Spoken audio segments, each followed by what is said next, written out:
Today on our show, we saw Rogue One. That's right. Now we're going to talk about it in a very spoilerific review. We are with the Force, and the Force is with us. Today on Fat Man on Batman.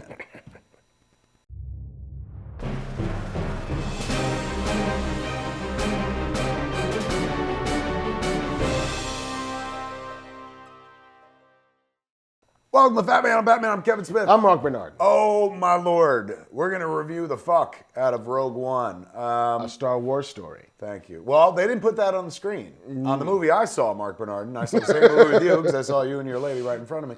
It said Rogue One. It never said a Star Wars story. That's only on the poster. That's true. This is an interesting insight to a movie. We got lots more. We're going to fucking dump it all over you. So, if you don't want the movie spoiled, then trust me, you don't. No. I went in pretty clean other than the trailers, and there's a review coming where you're probably going to see one of us coming. Most likely. But first, segue, we're going to talk about what holds in all that cum, Marc. What keeps your junk nice and tight? That's right. Well, man junk or ladies junk. We're talking MeUndies.com. We got a sponsor today, folks. MeUndies.com. Arg, the pirate website where you buy your underpants. MeUndies.com has this brilliant deal where you join up and they send you what? How many pair of new underwear? So for like the price of 2 cocktails, yeah, you get to have like 5 or 6 pairs of underwear. Something to that effect. 2 cocktails at Denny's, probably. We're not even talking like high end. I went to Dolly Parton and the cocktails were $40. Yeah, it's not like top shelf, like we're partying with Kanye cocktails. No. It's like not good cocktails. Yeah, like well decent vodka. cocktails. Point is, not that expensive. No. They'll send you underwears. Isn't that amazing? They'll just send you underwears. And here's the thing. You never think about going to buy underwears. And when you do, you're like, fuck. You don't have to ever again. They literally send you a box of underwears. Yeah, I'm pluralizing it. I don't know. I don't need to put the S on it. But that's Jersey. Pork roll, not Taylor ham. I like living a life where the shit that I need comes to my house. You never knew you needed this until it happened to you. It's crazy. They sent me a box of underwear, and there's all different designs. Like I don't know where they get this much fucking fabric, and it's crazy. Like you could wear dinosaurs, you could wear moons, you could wear it's only a second before they're like, hey, here's the new Batman themed underwear. I bet, but that's not happened yet. You don't even need Batman. They send you so many different styles of underwear. They will drown you in underwear, and if you're a fetishist. How the fuck are you not signed up for this? And the fabric. It's good fabric. It's good stretchy. fabric. It's got a name. I don't know what it is. Modal. Either way. But it's like superhero costume fabric. Like imagine if you wore a bodysuit of this shit. If you watched the Spider-Man trailer and you were like, well, what's it like to put your fucking dick in that outfit? That's what this material feels like. Webs everywhere. Yeah, you'll be shooting webs for sure, man, but nobody's going to know because you're wearing MeUndies, which you can get at MeUndies.com, man. Listen to this. For a limited time, everyone in the audience gets 20% off their first order, but you have to go to our special MeUndies.com/fatman, man. And here's the thing. You try them on. If they aren't the most comfortable, best-feeling undies that you've ever put your fucking shit into. What are they going to do? They're going to refund you. Wait for it. Oh. And let you keep the first pair for free. Holy shit, Isn't that crazy? So you put on your pair and you're like, I don't like this, which means if you don't like those, you're not going to like the rest of the pair because they send you like a box full every month. You put on that pair and you're like, fucking like these. MeUndies is like, you know what? We tried. You've been awesome. Have a good life. And off you go. But you keep one pair of fucking undies. So you're always thinking, like, did I let that one go? Was that the one for me? Right. And also probably a good just cleanliness. Yeah, I don't want to wash your fucking dick juice off a pair of undies that you had to try on to figure out you didn't like. If you're one of those people. It's amazing what they offer this service. Do it. Maybe I'm going to notch that down. Amazing is like, watching a human being be born. Right. This is Spider-Man. fucking smart. Spider-Man. Spider-Man's amazing. Or Rogue One, which you're going to find out in a second. But this is like, you never knew you needed this until all of a sudden it happened. And you're like, oh, do it. They sent me a bunch of fucking underwear, and I've been wearing the shit out of it. And I was a one-color, one-brand man, Marc Bernardin. Were you? I was. And now I've variety. My wife is like, fucking you now is like fucking a cartoon. And she's been saying that for 18 years. But now she says because the undies are very colorful. They are, and very comfortable. And let's say you wanted to be this person, man. You're like, I just want to have surplus underwear for like, every time I meet somebody and stuff, hook up, as the kids say. You could leave a little piece of yourself behind. Leave your MeUndies behind. Don't matter. You've got 28 more pair waiting for you. You could be like the Zorro of MeUndies. Like, you just scratch a Z and just, MeUndies, he was here. Could you imagine that? And some woman holding on, or man holding on to your, let's be honest, it'd probably be a man, holding on to your panties or manties in your absence, going, who was that? Masked. Who's the anonymous masked junk? fuck? I don't know, but he or she left this Was he golden the bullet. Scarlet Pimpernel? Oh my Lord. Think of the romance, not just the practical side. Everyone always tells you the practical. Me and Marc are selling romance here. You'll have enough underparents to leave around town and stuff. Leave your genetics and DNA all over this great land. Like a calling card of awesome sex crime. When I lose... No, not sex crime. Yeah, lose that. When I lose my underwear on the road, I go crazy because I'm a fucking fat guy. They don't sell my underwear everywhere. And so I get really fucking nervous and shit. I'm down to 3 pair in 4 days. What am I going to do?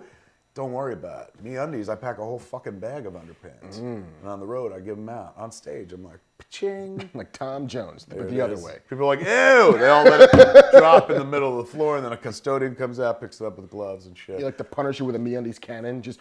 Who wants underpants that I've worn once and washed? It's crazy. MeUndies.com, man. Go to MeUndies.com/fatman. They're going to give you a fucking 20% off. That's how cool they are. All right, now we're going to go talk about Rogue One. MeUndies.com. MeUndies. Rogue One. Look, I'm going to lay this on the Okay, line. do it. I went in, me and Marc got to go to the premiere that they had, stunning premiere that they held on Hollywood Boulevard at the Pantages Theater. Yes. Which is not traditionally a movie theater in Los Angeles. No, it's That's usually where where they do the shows. Yeah, The King and I and Hamilton will be there next year. That's where I saw Wicked. No. And I think I saw, did Book of Mormon come yet? Yeah, I think I saw Book of Mormon there as well. So they did a movie there. Who knows why, but boy, they took up 3 blocks of Hollywood Boulevard. Hollywood Boulevard, expensive. This fucking party cost $100 or maybe $200. They put up props. There was a giant fucking X-wing in the middle of the street. Did you see the TIE fighter they had in the other part? Yes, I went upstairs in the party afterwards. There was a fucking TIE fighter where the bar was built around it and stuff. You saw the costumes. You saw like a huge display just to get into the movie. But that, we're jaded fucking Angelinos now, folks. We've done this once or twice. Oh, yeah. It's like you can't buy our opinion off with like, look at this big gaudy party. Because we're adults. All we think about is like, it's a lot of money. All of this is expensive. How much does it cost to shut down this many blocks in Hollywood for You 5 could have maybe days? given some Christmas bonuses. I don't know. Don't say that. Or you just sit there going, why would anyone do this, especially considering nobody's going like, now what is this new Star Wars movie? I need to be educated. Like, they don't need to buy publicity. Everyone's already waiting to go. It's like, yeah, I was not going to go, but you threw a giant party that I didn't get to go to. So, yay! So that's the mindset, just to lay it out there so you don't think like they bought them with trinkets. They bought them with Death Star cupcakes. Not at all. They got Death Star cupcakes at every premiere. We walked into that movie unscathed, not like I dare you to fucking be entertaining. But, Star Wars, lifelong Star Wars fans. I think I can speak for you. Fair, go ahead. And, there have been moments where I wouldn't say you felt burned, but you're like, well, it's not Star Wars, I guess, or it's not Empire. But Empire is a high bar. Empire Strikes Back, for me, is the pinnacle of all Star Wars achievements. Still remains so. So it's a very high bar for any movie to kind of reach, and you accept the fact that they can't all be Empire and stuff. Hell, even Return of the Jedi was an Empire. So, you go in with like, oh, just take me back to my childhood. And this movie experience, I expected to go in and enjoy it. I wasn't sitting there going, this is my jam, I can't wait. I was like, right on. Star Wars. Yeah, and it makes sense. Tell that story, man. Like the story of how they got the plans and stuff. Yeah, and there was also a little bit of tarnish, I think, going in. Like the news reports out of the film. Tony Gilroy, the screenwriter who had done Michael Clayton and a couple Bourne movies. Michael Clayton, amazing. It's a great movie, and this dude is absolutely top-notch. But he'd been brought in at great expense. They spared no expense at getting Tony Gilroy to come in and work on the script, and some reports have him both like on the set doing some stuff, in the edit bay, absolutely refashioning the tail end of the movie. That was part of the story in advance of seeing the movie. So right away, you're like, okay, now I'm like, I'm going to lower my expectations a little more because apparently, they Frankensteined it or whatever. Trouble It needed reshoots. You hear something like that, and you're like, all right. So, this felt like, okay, we'll this will hold the place until Saga begins next year again with episode 8 or restarts. We had episode 7 with JJ. Now we have an episode 8 with Ryan. So this felt like, okay, like in a world of lesser Star Wars films, this is the first. Right, like if we're getting 2 Marvel movies a year, they're not all going to be Avengers movies. There's got to be some stuff in the middle to just get you there. This was going to be that. Like, fucking Rogue One, sure, I'll go. It'll be a lark. It's Star Wars. It'll be ships, and I'll hear sounds that are familiar to me, and I will just get my little fix. Look, we knew it would be entertaining, to say the least. Like, this is Disney. There's so much going for this movie and against it in some ways and stuff. They're following The Force Awakens, the highest grossing domestic film of all time, restarting the Star Wars engine in a big bad way. George Lucas technically restarted it with the prequels, but Force Awakens, holy shit, everyone was back on the Star Wars train. So, they knew there's a standard to keep up. They knew everyone wasn't expecting Force Awakens, but we knew we'd get a good Star Wars movie. Yeah. Would we get one for the ages, or is this going to be more like, it's like all the Star Wars movies, Rogue One, and then the Ewok Adventure on TV. Like sliding scale where you're like, it's a Star Wars movie. They're calling it a Star Wars story and stuff. So again, not saying like my expectations were in the toilet. I knew it was Disney, it was Lucasfilms, their second time up the bat with the franchise. Yeah. You knew they were going to go for it. There's a lot of preamble, and you know where this is going. you can tell already. Yeah. You knew it'd be good, at least. Kathy Kennedy knows how to make a movie. Kathy Kennedy, the most successful producer in the history of motion pictures. Go at the box office. Go back and tally it all up. Kathy Kennedy beats it, like Jerry Bruckheimer beats everybody, I believe. If I'm wrong, somebody tweet me, and I will apologize to Jerry Bruckheimer. In any event, like all the people involved, and Gareth, the director, is the boy who did Monsters years ago, right? Yes, and then indie filmmaker, and then Godzilla, of course. Monsters is the movie where a dude, he went to places where like tropical storms wrecked, the neighborhood, and shot it.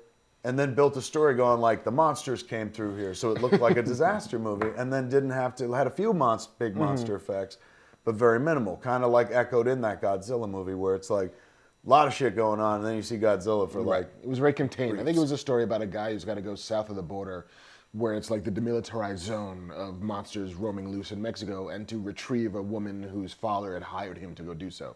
It was a very far more attention than I did, but so it's like a simple road movie where it's like, go there, get the person, come back, but there are monsters on like the back of the frame, and it's always hanging over the movie. Holy shit, a monster can just run through and crush our dreams. An indie film that like acted like a big budget film. Dude comes from indie film. So Godzilla clearly knows how to handle a big budget movie. So you knew you were going to get a good flick. It's not like they're just giving these Star Wars movies out to anybody and stuff. You knew you were going to get pretty wonderfully, watchable movies. Right. Like there was a filmmaker at work. Yeah. Whether the filmmaker was ready for Star Wars was the other question. This guy did one movie, tiny. One movie, a little bit bigger. You barely saw Godzilla. Here's another movie. The third movie, he goes to Star Wars. On the planet. Like was the trajectory too high? Was it too steep? Could he stick the landing? Could there be a landing? Was he going to fall and break his neck? Like, what was this going to be? It was good. It was beyond. It was fantastic. It was amazing. I mean, again, like maybe my bar wasn't high, but it wasn't in the shitter either. I expected something. I did not expect this movie. They have not prepared us for what this movie is. They're not, I wouldn't say they're hiding what this movie is, but like, This movie is fan-fucking-tastic. This movie, Rogue One, I said it on my Twitter and on Instagram right after. It's Empire Strikes Back good. That's the highest fucking bar. Like, it's crazy fucking good. And there is more wars in this Star Wars movie than in any Star Wars movie prior to this. You literally felt like, oh shit, there's insurgency, there's fucking like, there's rebellion. Like, you got it, man, in a big bad way. And then that wasn't enough. they fucking said, hey, here's some characters you remember and love from other movies. Look, fucking spoilers. Oh, this is all fucking spoilers. Yeah, you're about to get the shit spoiled. Yeah. So don't spoilers. Fucking spoilers. Give me a single. Give him a single. Spoilers. Give him a single. Yeah, do not go see this movie knowing any of the things we're about to tell you. And go to a 2-shot. Meaning, like we're gonna say shit that you don't want to know going into this movie. No. You want to be surprised. But in order to talk about it, we're gonna fucking spoil the fucking shit out of it. So here we go. From little things like the return of like the guy who's like, I'm wanted for the death penalty on 12 systems. Brief cameo by him and Walrus Man, one of our favorite action figures. That alone, you're like, no. There's deep fan service going on. It's a fan film made by Very much fans for fans, quite like Force Awakens. But this, like Force Awakens, JJ had to restart a Star Wars universe in the future, and he got to play with some of the old toys like Han and Chewie and the Millennium Falcon and stuff like that. Princess Leia, General Leia. This movie ties directly into Star Wars, precedes Star Wars by like fucking an hour. Like by the end of this movie, you're like, holy shit, in a half a hot minute, Star Wars is about to happen. You could literally just edit them together. Skip the credits and go right into fucking Star Wars. It's insane. So for that, that's when you restart a universe, it's a little easier. JJ took some shit where people are like, that's too much like Star Wars. But it's like, well, it has to be fucking Star Wars. This was like going in fucking with the canon. Like going like, we're actually going to try to tell a Star Wars story happened before Star Wars and not have you hate our guts for it.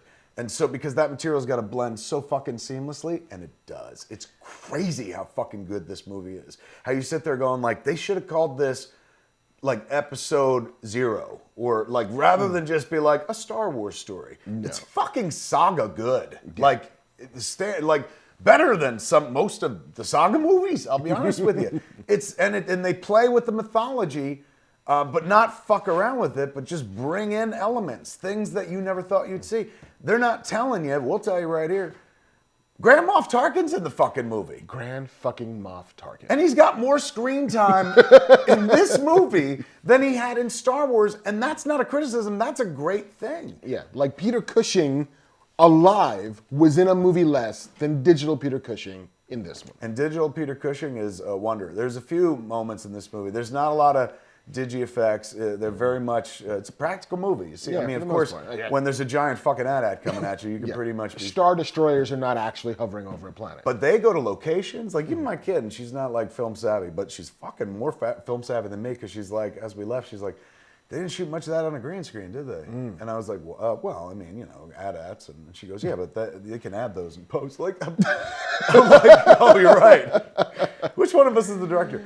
But she pointed out, she was just like that beach felt real. And I was like, well, that was definitely a location. And she was like, and where they lived in the farmlands, that felt real. And then you realize they shot practical. They went to real places and shot. And it was kind of interesting because it was like, when you look at the Star Wars movies, like, hey, we went to a snow planet. Hey, we went to a desert planet and stuff like that. But they never mixed it up. Like, hey, remember the big walkie things on the desert, on the snow planet? We're watching them walk on the desert planet. And it wasn't even a desert planet. We're going to put them on a beach planet.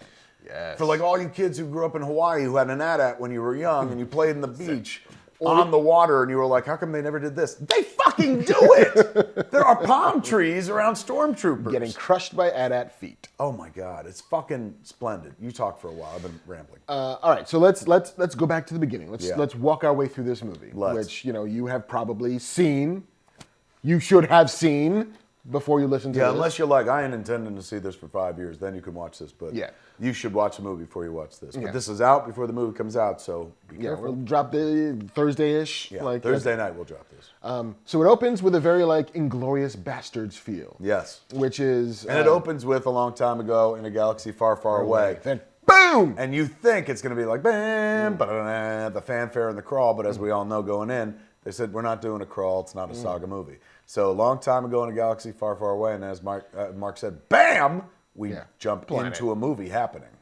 So we meet Galen Erso, played by Mads Mikkelsen, who is an imperial architect, engineer person. Imperial science officer. Who had been, as we come to realize, building the Death Star. He was the chief engineer behind the construction of the Death Star. Seems like he's the guy that he's responsible for the weapon part of it. Right. Maybe he's like, he didn't design like, this is the captain's quarters. But he's like, with this amount of Kyber, we can vaporize a planet. But should we put the shit to here, or should we put it over there? And Kyber is like, was that a new thing? Or I think it had been part of the extended universe, the idea that these crystals both power the lightsabers and specific crystals that's what gives the light its color. But it's also the juice that's powering the Death Star. It's the massive and the massive Kyber mines, so that you get the fucking giant beam. It powers the reactors that power the beam in the Death Star. You go to a lot of planets in this movie. When you think about Star Wars, you went from Tatooine. Well, you went from space to Tatooine, to the Death Star, to Yavin. Right. And then back to the Death Star. Right. But we literally go to, feels like 8 planets. I think so. Yeah. I don't remember the names of all of them. No. They're just like ping-ponging. Names are very elusive. Yeah, nobody goes, I'm this person. And if they do, they say quick while they're fighting, and so you don't always pick it up. We know Jyn Erso, of course. Right. Cassian is the guy. Cassian Andor, played by Diego Luna. And both of them were wonderful. Felicity Jones, is that her name? Yes. But this is not a movie where, let's say by the end of Star Wars, you knew Luke and you I identify with Luke and stuff.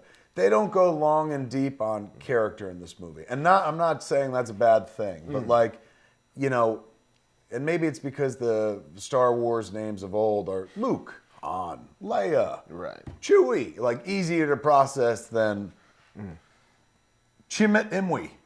Yeah, not so much. Saw Gerrera, we all know because of the cartoon. Director Krennic, is that his name? Yeah. Baze Malbus. I didn't even know that was that dude's name. No. There's a lot of, it's the guy with the other guy. It's the guy hanging out with the blind dude. It's the gun guy and it's the stick guy. Right. Or the blind guy. The blind Jedi with the stick, who is amazing as you saw in the trailer. But as much as that's cool in the trailer, he's a really good character in the flick. Both of them are, all of the characters are good. But it's not like you're going to find a fuck ton about them. This is a war movie. Yeah, it's like you don't know the names, or you can't remember the names of all of the Dirty Dozen. There you go. You just know that the dozen is dirty and they do awesome shit. And that's kind of what this movie's a little bit That like. should have been on the poster. The dozen is dirty. And they do dirty shit. It is very much like it lives up to the wars part of Star Wars and the Star part of Star Wars, because they do go to a bunch of planets. In many ways, this may be more Star Warsian than any other Star Wars movie you've ever seen before. Maybe Jedi has a lot of the same, we're killing people. Yeah. Except that people are teddy bears. Yeah. Oh my God, you're right. I hadn't thought about that. But they use the Death Star, they test drive it here. They don't destroy a planet, although there's a moment where he's like, let's blow up the planet. Krennic is ready to fucking destroy the planet. Do not come in your MeUndies, Krennic. Let's just, yeah. We're just testing. Let's just blow up a holy city. And they do that instead. Yeah. But let's take it even further back. So we start on some planet. Krennic arriving to talk to Galen. Galen is. To try and recruit him back. They've come into some problems. Recruit is a kind word. He brings Death Troopers who are fucking metal as shit. Death Troopers are stormtroopers in black who aim. So for the first time in Star Wars history, there's none of this they're missing a lot. These guys are fucking dead eyes. So they're he'll be like, killer. And they blow somebody fucking away and stuff. So they're crack shots. They look cool too. They have different shaped helmets, man, but they look crimson. But it felt very Inglourious Bastards to me, like the beginning of Inglourious Bastards. Yeah. When oh my God, you're absolutely Christoph Waltz's give him a single. That's brilliant. Nazi dude whose name I cannot remember at the moment, shows up to that French countryside and has this sort of polite interaction with this farm guy, who is now shielding a bunch of Jews in his basement. And it's very polite, but also super fucking tense. Right. And so this is, Krennic shows up to Galen's house saying, hey, how have you been? It's been a while. How's the family? Oh, they're not here, they're dead. They're not dead because we see his wife and then the little baby Jyn Erso putting all their shit together, getting in backpacks. They know they got to scam. They got to blow out of that town. And then, of course, Krennic shoots everybody as he's wont to do. But I don't understand, how, though, you kill a dude's wife, how does that make him work for you? Imperial motivational techniques. Oh, fuzzy Jen at too. best. Also, she gets away. Right. So maybe there's an element of like, hey, we'll find her and kill her. But Except that later on we find out that he didn't know she got away. That's true. He had only hoped that she got away. His whole thing was he did this for the rebellion, her dad. Like, I'll build this weapon because it's going to be built without me. This is actually the brilliant part of the movie that I was like, this guy was like, it's going to be built either way.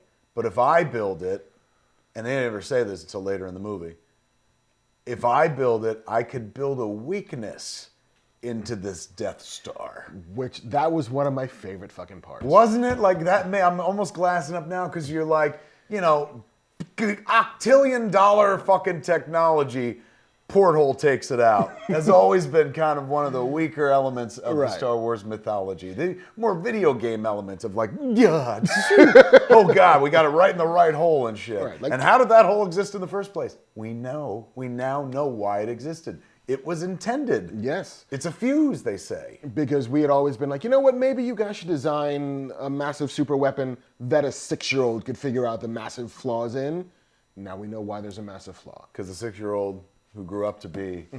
Jinners, though. Yeah. Did she say the line in the movie, is a rebellion, isn't it? I rebel. Nope. She didn't, did she? No. There's, like, it's funny, because they did so many moment reshoots. from the trailers, too, that's not there. There's the, like, Krennic walking with his cape in the water on the Yes! beach. Not in the movie. Yeah. Like, I think both the intentional misleadings of those trailers came out of the fact that they shot a bunch of shit then cut out of the movie because they were reshooting and refashioning the whole time. Interesting. There's stuff, like there's the scene in the trailer, I think, where she's on some plank in the black uniform and there's a TIE fighter and a right in fucking front of her. ship rises in front of her. That didn't happen either. Not in the movie. Now, even though it didn't happen, didn't fucking ruin the movie one iota. But it's true. I remember sitting there going, like, the credits rolled and I'm like, I didn't hear, like, my favorite line. It's rebellion, isn't it? I rebel. I do. I rebel. Rebellion. And then there's a dance number. No, but I remember that line from the trailer, and it didn't show up. So she escapes. Her father is that taken. moment got Gilroyed. That's what might have happened. Tony Gilroy, and again, if it's true that they brought in Tony Gilroy and they did a bunch of stuff, you know what? Then these big movies are always kind of movie making by committee and stuff. Whatever they did right. I can't speak for whatever they changed or whatever, but the fucking finished product is splendid. And if that's what it takes, a village every time to make a movie that fucking good, well, maybe we need to rethink this process. If I could get through the fucking door and make sure, like yoga hosers, maybe it needs to be a team effort of like, you take care of this and I'll take care of this. Look at the fucking guy. Look at the Russo brothers, man. Seriously. Those movies are fucking top notch. You're like, how can a movie be that good? Because there's 2 fucking directors. There's 2 minds sitting there going like, hey man, you handle this, I'll handle this. This one fucking this auteur thing, and I say that as an auteur, is questionable. Yeah, if you want to make big fucking giant box office successful movies that are fucking satisfying as shit and beyond satisfying, where you're like, oh my God, I had no idea how much I wanted that fucking movie until it happened. Maybe there needs to be a fucking brain trust. As long as the sausage is delicious, I don't care how you make it. So eloquently fucking put. That's a writer right there. So back to the story. Jin gets away. Her father gets kidnapped back by the Imperials, and then Jin is in like, the underground bunker. And then we meet Saul Guerrero, who has been sort of tasked by her father to be a bit of a protector. From the cartoons. He's from the Clone Wars. Clone Wars cartoon. Played by Forrest Whitaker in a very wheezy, wonderful role. But small. And small in screen time. Yes. Big in performance. Oh, he's going big. Yeah, and not in a bad way where like, hey, he's up. But he made a choice, and it works. Like at first you hear it and you're like, is that what he's doing? And then, once you nestle into it, you're like, oh, that actually kind of works. I buy that. Yeah. So then we flash forward, and now Jenner. That's a choice. It is kind of like he could have just done his voice, but instead no. he brings it up. Yeah, it's a version, expand, deliver.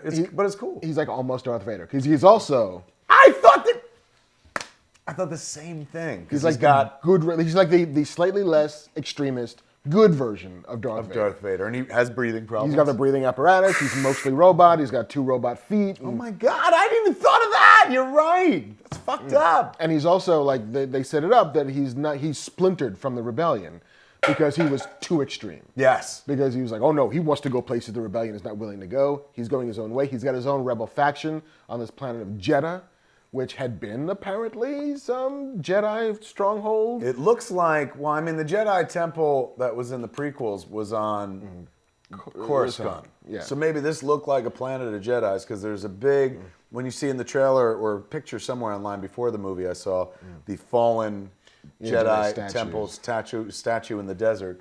It takes place on a planet called Jedha. Must have, if you're from the planet Jedha, I imagine maybe they call you Jedi. Maybe this is the birthplace of the Jedi. They don't tie it in that much. They say something at one point about when they blow up the holy city, that is the final, like, remnants of the Jedi. Right. Because remember, in Star Wars, you know, Ben Kenobi's like, all the Jedi are fucking fucked off and dead. Or in the desert, hiding like me. But I also Here's think, a metal dick your dad left for you. Star Wars. by the way, here's a weapon your father killed an entire building of children with. Oh my God, Good you're luck. absolutely right. I hadn't thought about that. Not tainted at all, this horrible genocidal weapon. I wasn't there when he did it, but I did walk in afterwards, and holy the fuck. Yeah, I mean, we did a little ginseng thing. We kind of blessed it, so hopefully the bad spirits and mojo are not in this lightsaber. But good luck, buddy. Try not to be evil. Here's the gun that killed Kennedy. Be good with it. Yeah, target practice. It is, yeah, I hadn't thought about that. That's true. So Saw Gerrera, who is kind of like fucking good guy Darth Vader. Wow, good put. He raised her apparently for a little while. Yeah. Now she's on the run. She's in like, you know, Imperial jail. Right, like that's when we meet her. She's in some sort of work prison camp from the Imperials. And you're sitting there going, I can't wait till she says, "Is rebellion in it?" We're Or a fucking rebel. Fuck off, fucking rebel. Yeah, but she don't say it. Never. But she gets busted out of jail. Yes. By a little scrappy rebellious group, plus K2SO.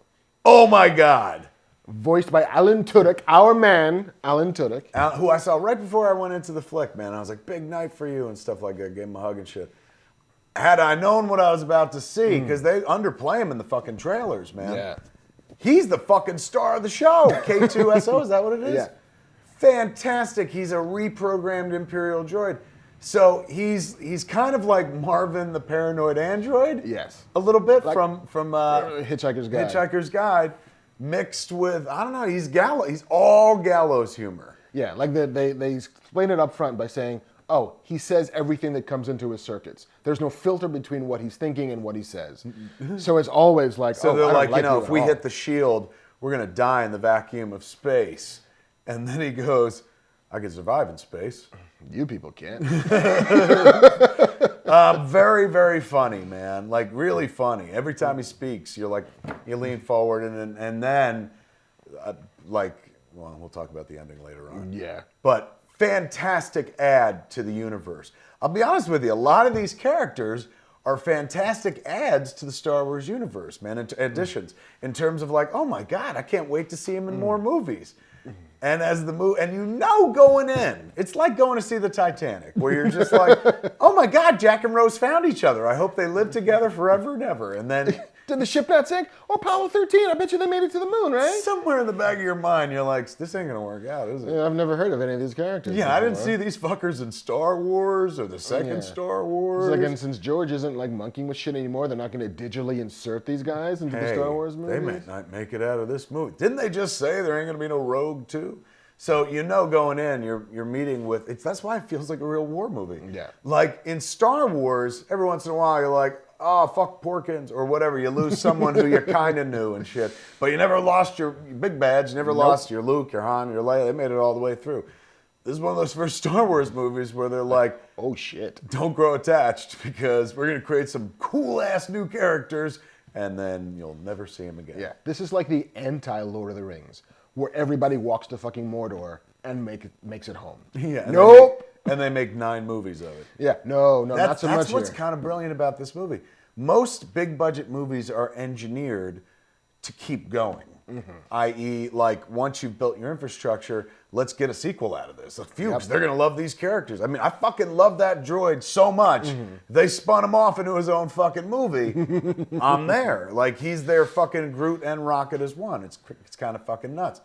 But they're not going forward. Like they're not fucking around when they're like, you know, there's never gonna be a Rogue 2. And we were like, yeah, of course not, because it would be Star Wars. there's never going to be a fucking Rogue 2. No. Spoilers, they kill everybody. Everybody fucking dies. That's not what's interesting. It's the story up until, it's the journey, not the destination. Now, but you love the characters, but don't, like, you're not going to learn a fuck ton. They got a lot of story to tell and stuff, so it doesn't go very deep in terms of, like, oh, I know so much about them. You're gonna see some great character insight, and they were able to put in real human moments about dealing with war. At one point, Cassian, Diego Luna's character, like, fucking shoots a dude who's, like, gonna give away his position to the Empire. And the guy's freaking out, and he's like, calm down, calm down. Pew! Kills him. And he's got this guilty look, but he's like, I serve the rebellion. And later on, he has a speech to her about, like, you know, I've been doing this since I've been 6 years old, and I've had to do horrible fucking things, you know, on behalf of the rebellion, and that's why they're like, we got to see this mission through, because otherwise my whole life, he's got to deal with that, shooting that fucker in the alley. And untold numbers of other fuckers in alleys. In the alleys. Good point. Good point. We only saw one. And he didn't sweat it that much. No, and then he climbed up a wall and got Thursday, the fuck out. I must have to shoot another fucker in an alley. He's willing to, and he was willing to kill Jyn Erso's dad as well. He's very quick to fucking kill somebody, drop somebody for the rebellion. So he makes it very clear, like, I'm going to die trying to fucking, like, defeat the Empire, because otherwise my whole life has been about killing dudes in alleys who freaked out a little bit when the Empire's been around. That's a strong character beat. Now that I think about it, man. I was like, they don't go very deep. They do go very deep with her and him. Right. Him more than her, actually, I would say. So the Empire... She's got the family story, so there's depth there. And the shit she does with her dad in the hologram, that sounds dirty. The scene she has with her hologram dad is really fucking touching. That's where I... Oh, yeah. No. It's not like the Star Wars Christmas special where old man Chewie was watching the dancers on hologram, and you're like, he's jerking off, isn't he? This is literally her watching her dad on the hologram tell you, I built a fuse into the fucking Death Star. And she hasn't seen her dad since she was a little girl. Since she ran away in the farmlands. It's pretty moving shit. So she has to fucking ingest a fuck ton of information that she's about to lose and deal with the fact that her dad is, like, right in front of her on a hologram. Right. And the best, I'll say this, best use of hologram in a Star Wars movie since Help Me Obi-Wan Kenobi, You're My Only Hope, which they very nearly get to in this movie. So close, but we'll get there. We'll get there. Anyway. We'll get there. So Jyn Erso gets busted out of this prison because... we're still in the first 3 minutes. We're still, like, not even into the first act. She gets busted out of prison because a Imperial pilot decided to defect. And with him, he brought information about Galen Erso, who, over the course, that's played by Riz Ahmed. I can't remember the character's name. They just keep calling him, are you the pilot? Yeah. Are you the pilot? And he's Imperial. He's used to, he's wears a black uniform. Yeah. He was like a shuttle driver. Is that what he was? Yeah. I saw him as wearing one of those black helmets in a TIE fighter. Yeah. But you thought he was a shuttle driver? I think he was like a shuttle. He's like a bus driver from pretty space. Much. Yeah. But with a conscience. With a conscience. And he gets the message from Galen. Right. He gets a little chip that has the hologram in it, away from the Imperial Engineering Academy, whatever they're doing. Flies it, goes to Saul Guerrero, gives it to Saul Guerrero, who, again... tries to give it to Saul Guerrero, but Saul Guerrero's got a fucking hardcore team of folks in front of him, including a new dude who's with the beady eyes, looks like a fucking melon with a fucking Darth Vader mask. Cantaloupe, Killer Cantaloupe is just like, oh, did you rabba? And they hood people in the movie and take him to Saul Guerrero. Yeah. And so they take off, Saul Guerrero talks to him, that's where we meet him for the first time. And then puts him in a cell with a big blobby thing that fucking reads his mind to make sure that he was legit and shit. But he's like, to be fair, this thing will probably fucking take your mind when it reads your mind. So sorry. Right. Whoops. So the Rebel Alliance want Jyn Erso because she was raised by Saul. They found out that Galen Erso was sent some sort of message. They think he might be alive. They want to wipe him off the face of the planet so that this massive weapon doesn't get into the hands of the Empire. And they know that this girl, who's working under a different name, is really Jyn Erso. Right, who had been raised by Saul Guerrero from the time she was 6 till she was 16. So she will be their entree into getting to Saul, to get to the pilot, to get to Galen Erso. Sounds way more complex than it is, I promise you. It kind of just bounces on by and you can just... Smooth as a fucking beet juice through your rectum. Yeah! There you go. Just like that. I'm going to popularize that. So Cassian and Jyn and K2SO and the pilot now have to go to Jedha to find their way to get to Saul Guerrero, to get to the pilot, to get to the message. And they introduce K2SO with Jyn Erso. They release her, and they're like, hey, man, we're getting you out of here. And the people who are trying to save her, she fucking takes them all out because she's just trying to get away herself. And then she goes diving out the vehicle, and K2SO grabs her by the face and just throws her on the ground. You're being rescued. He's fucking huge, yeah. He's really phenomenal. Alan Tudyk crushed it, man. Oh, so much fun. I ran into at the premiere, because we were at the premiere, sitting, like you were sitting 2 rows behind me, sitting 3 rows behind you was Nathan Fillion. Oh, yeah. And so I ran into him, too. Yeah, I went up to say hello, and he's like, oh, man, I'm so excited for Alan. I think Alan crushes it. He's the MVP of the movie. He's right. Yes. I was like, ooh, I hope so. Yeah. I mean, and that's tough because the movie's fucking full of MVPs, including the people that made it. But yeah, K2SO is an insane highlight. But not the highlight. Not the highlight. Can I ask you a question? Fire away. Do you think that when the Empire recruits people to join its ranks, Yes. they look for crazy sadists, or do crazy just that comes out of you when you go to work for the Empire? I think Because a Krennic- certain cat gravitates toward the Empire, and I think that's what you got with Krennic. Because, I mean, for me, like, I'm an Empire fan, not just the movie, but the actual, like, the Imperial sort of design is a plan. We're bringing order to the galaxy. Right. I understand what they want. I don't understand why Krennic is such a weird, like, basically like a paint-huffing sadist. Yeah. For kind of, like, how do you get to management if you're that person? Well, here, put it this way. You're in charge of building a machine that's going to kill an entire planet.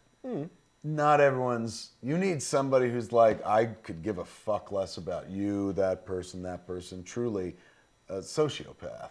But a sociopath who's like, I could keep it under wraps. I won't kill you because I get to kill 1 billion people if I keep my calm. I could buy that. You can buy, I mean, I buy that Galen Erso is basically like Oppenheimer. Yeah. Like I've created this horrible weapon. Like, Yes. oh my God, I'm seeing the ramifications of it. This is all horrible. But the smart part about including, I'll do it because if I don't, somebody else is going to do it. But if I do it, I can build a fucking ticking time bomb. Right. But like Krennic is basically middle management and wants to be upper management, but is also fucking nuts. Yeah. Anybody who looks at him is like, oh, that man's crazy. Yeah.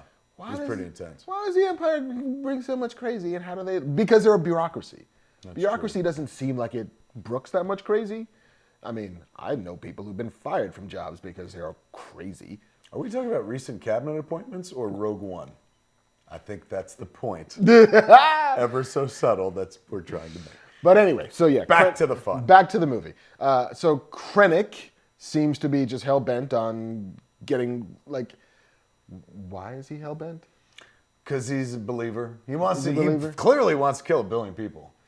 He's like, I'll blow do it up a however I planet, can. Blow up a planet. We can do it. Let's blow up a planet. It takes him about 20 years, but they get there. Yeah.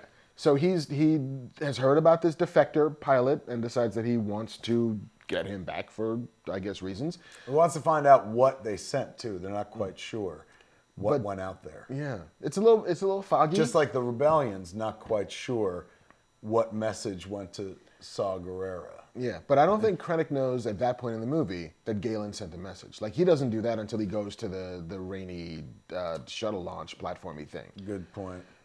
So yeah, there's parts of this movie that, while we are fans of it by a long margin, are a little fuzzy in the middle, where like the plot moves because the plot has to move, less that it's motivated to move. I was not. There was nothing that bumped for me. I'm like, right on, we're someplace else. Right on. Yeah.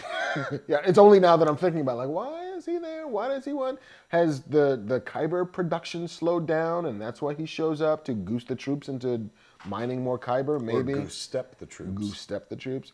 But who gives a fuck? The rebels get to Jedha. No, come on. And then Quibbles. when Cassian and Jyn and K2SO are on the planet, that is where we meet Donnie Yen, Yeah. who plays a blind Imwe. Imwe. And then he's with Zhang Wen. Is that how you say it? He plays Baze Malbus. Baze Malbus. Yeah, so Donnie Yen is playing like Do basically. you think kids are going to learn these names as easily as we learned Han Solo, Princess Leia, Luke Skywalker? I mean, the Baze magic. Malbus is not like impossible. Maybe just for like middle-aged men. But like Baze Malbus, there's too much going on in my own Baze Malbus. But maybe a kid is just like Baze Malbus, man. That's my Han Solo. But there was, and it's also like Han Solo. Solo is a name that it's a word we already know. Skywalker. They're both English. Baze Malbus doesn't mean anything besides it sounds cool. Gobbledygook. Gobbledygook. Whereas, like, even Chewie, I know what Chewie is. Things are Chewie. You know, like our big jump was R2D2 and C3PO. Yeah. But like those names, there's so But much they spelled magic. them out phonetically for us. Right. So we could R2, 3PO. Totally. Baze Malbus will not stick in anybody's brain. K2SO Clearly will, though. I think K2, so. I guess. Is that? Yeah, they even just call him K. Yeah. K2SO for sure. That's what it is. Right. But so we meet Donnie Yen and The two dudes who Baze. hang out. One dude hangs out in front of what's left of a Jedi temple. Right. Talks a lot about the Force. Is blind. Has a stick. And as you saw in the trailer, can take out a battalion of stormtroopers by being fast and using the stick without, like, you know, fucking Right. killing anybody, without using a lightsaber. You know, he talks a lot about the Force. He is our Force character. Yes. I am with the Force and the Force is with me. But, you know, you expect, and he carries a big stick, which at one point turns into, spoilers, a laser crossbow of sorts. Yep. So with the guy talking a lot of Force and hanging out at the old Jedi temple, and, you know, his buddy's like, he still believes in this Force craziness and blah, blah, blah. You expect, like, all right, sooner or later, somebody going to spark a lightsaber. It's probably going to be him, but you'd be wrong. You'd be wrong. You'd be absolutely They wrong. talk about him very briefly. I think maybe Maze, whatever that dude's name Maze. is, talks about how he was once a guardian of the Wills.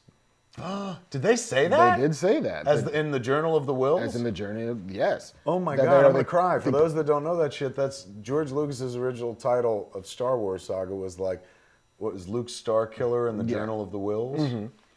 And the Wills were like the caretakers of the Kyber mines. Like, and Jedha, maybe, much like Arrakis and Dune, was the only place in the galaxy that you could get this material, which might be why the Jedi Temple is there, might be how the Jedha came out of that, and might be how all of that stuff happens.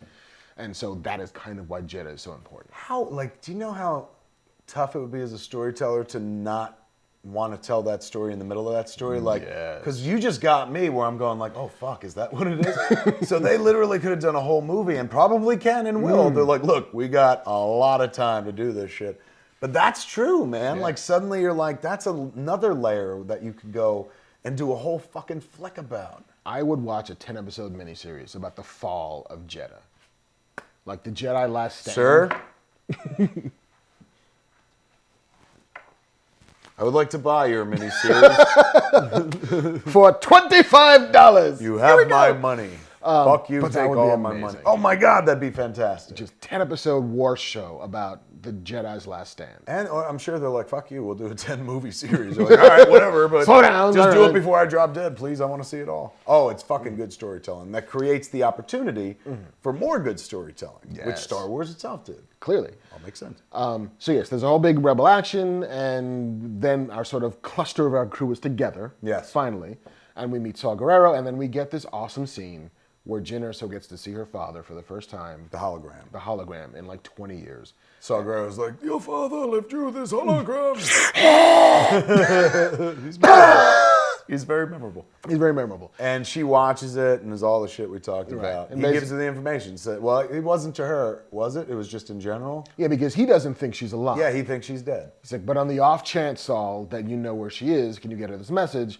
Jyn, I'm so sorry. I never meant to hurt you. That's when I'm like, Yeah. Because he went from like, here's how you defeat the Death Star, to like, if you find my daughter, tell her I did all of this for her. And you're Right. like, Basically, he says, I built the reactor so that one solid proton torpedo hit would start off a chain reaction to destroy the entire thing, but you will still need the plans for the Death Star, which are only on this planet. so essentially, he was writing a video game. Pretty much. There's a lot of that. Like, on we to got to your go next here boss level. and do these specific things before we go to this level and stuff. Yeah. So and then the giant space killer weapon from the Death Star hits the holy city, destroys it. Not before most of our heroes get out, except for Saw Gerrera, who we had hoped he would be a robot who could transform into a plane. Was not. So just stands and watches as Goes out like Armageddon. that guy. As just this tidal wave of Earth just comes towards his face. He is with the Force and the Force is with him. Maybe. But everyone else gets to see what happens. Once they blow up a city, it goes for, I guess it's like the Hiroshima or Nagasaki effect, Right. just goes for fucking miles. So the beam hits way down there, and they wait for the effects to hit them. And so as the effects are coming at them, all our heroes get into a stolen ship and get the fuck off the planet just as everything goes to fucking hell. Just the city, not the whole fucking planet. No, just the city. But, maybe 12 fucking miles or 12 parsecs, however they fucking measure distance or time there. I'm not quite sure. Yeah, it's Never it's quite fuzzy. understood the parsecs. And so the explosion of the holy city in Jedha goes viral, as things did a long time ago in a galaxy far, far away. And our rebel commanders have heard about it, and now the evidence of the Empire's superweapon is made manifest. They're talking about, let's deal. Yeah, it's like, it's time to surrender maybe because we have no fucking chance. They could blow us up from a gazillion miles away, like our whole fucking planet, so let's surrender and deal. Yeah, so we had another scene where the entire, sort of rebel council is standing around a circular thing talking about what we should do, Mon Mothma. And Where you're like, here it comes. She's going to be like, it's a rebellion, isn't it? We rebel! Oi, rebel! And she, Pew, pew, pew, pew! she doesn't say it. She never says it. Never says it. But it's where we get a bunch of impassioned pleas for... And you see a lot of motherfuckers that look like motherfuckers that were in Star Wars. You know what I'm saying? Where you're like, hey, that dude, I think he was around the table in Star Wars and stuff. There's a lot of that in the movie, sprinkled throughout, where you're like, oh, and not in your face and shit like that. But like even the dude who's like, I've had the 12 systems, Death is very cool and not like, hey, he's sticking around or he doesn't show up again. But when it happens, you're like, right on. And he doesn't repeat that line. No. He's just like, watch where you're going. It gets all shitty where you're like, oh my God, in like a red hot minute, he's going to go to Tatooine and get his ass fucking kicked by an old man. Like, I hope you don't like jerking off with this arm because it's going to get cut off, my friend. You're going to be one of the first of many arms or hands that get cut off in this movie, buddy. So we get to see him when he's not armless, but armful. And Walrus Man beside him. Walrus Man. I know that he has a real name, like Pando Bata or something like that, but my figure said Walrus Man. I'm sure he's lobbying for an actual name. I think he's got one. I think somebody created those names a long time ago. They start putting in parentheses under the names, like Walrus Man, and then so Jedi Council, the Rebel Council decides no Jedis in this no movie. Jedis. Well, in this movie. We'll get there. The Rebel Council decides that it's just they cannot wage an assault on this thing. They don't have the plans. They don't trust Jin enough to take her word for it because again, let's suck their dick. Let's suck their dick. They won't kill us maybe if we suck their dick. That becomes the chant. You're like, oh my God, are they talking about fucking going down on the Empire? It's like, I think they are. This movie has everything.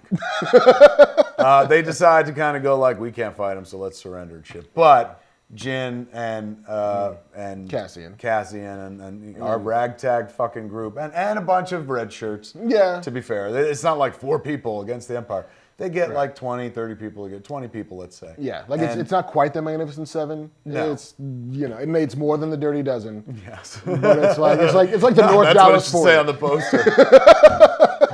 Not quite the Magnificent Seven, more than the Dirty Dozen, but way less than North Dallas 40. Rogue One. People are like, what? A numbers story. They get together a bunch of people who are like, fuck this. I ain't going down. I ain't sucking no Imperial dick. Let's go down fighting. Let's go down fighting. They steal the old Imperial ship that they stole to get there. K2SO, the robots with them, and off they go to... some planet. Is that the Kyber Mine planet? No, we've skipped over where they get the Imperial shuttle. At the Kyber Mine planet. Yeah, that's where they take you to a place where they fucking get the stones that fucking light up lightsabers and shit. Right, and so... Important things happen. Important things happen. Cassian has a chance to shoot Galen Erso in the head, opts not to, but dies anyway because the Rebel Alliance bombs the planet. And yeah, she gets, good point. She gets to see her dad. Jyn Erso sees fucking who is it shows up? Krennic. Well, the rebels show up. The rebels show well, so they're trying to tell him homeboy Cassian's won't take the shot. And the rebels we got to send a fucking battalion in. Let's send a dog fighter. He basically radios in for an airstrike and then wants to change his mind when the airstrike is already inbound. And so there's a bunch of frou-frou on top of this. And so the Rebel Alliance essentially kills Jin's dad. Yeah. which they always wanted to do anyway. That was the point. Yeah, good point. Good point. Yeah, they weren't too heartbroken. Jin, on the other hand, was, because she's like, you could have canceled the airstrike, but then she figures out later, you were sent to kill my father, and then she gets a little shitty, but it all works out. It all works out. That he says, we all do fucking shitty things. It's a rebel. But she gets to have We're terrorists. her Flash and Flash's mom moment on the floor with her dad, where he's just like, I did it for you, Stardust. Yeah, that's his nickname for her is Stardust, which we'll play in later. It's very important. It is. And so they have their moment together, and then she has to leave his fucking body. Then they do some shit where I'm like, that's fucking dope. Where like the shuttle's taken off, or the ship was taken off that I guess Krennic was on, or something like that. Somebody was on. Yeah, Krennic was on the ship, and it turns, and its fucking burners almost blow her off the deck, like, and she's almost blown off this fucking parapet and shit.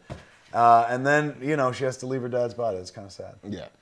And I think after that... That's when they go to Yavin. Right. But and Yavin's like, we're fucked. We're fucked. We're doomed. We're fucking fucked. Yeah. But I think between... They get all Bill Paxton. Between the mining planet and Yavin, we get to see Vader for the first time. Yes, let's talk about that. Let's talk about that. So first, let's talk about Grand Moff Tarkin.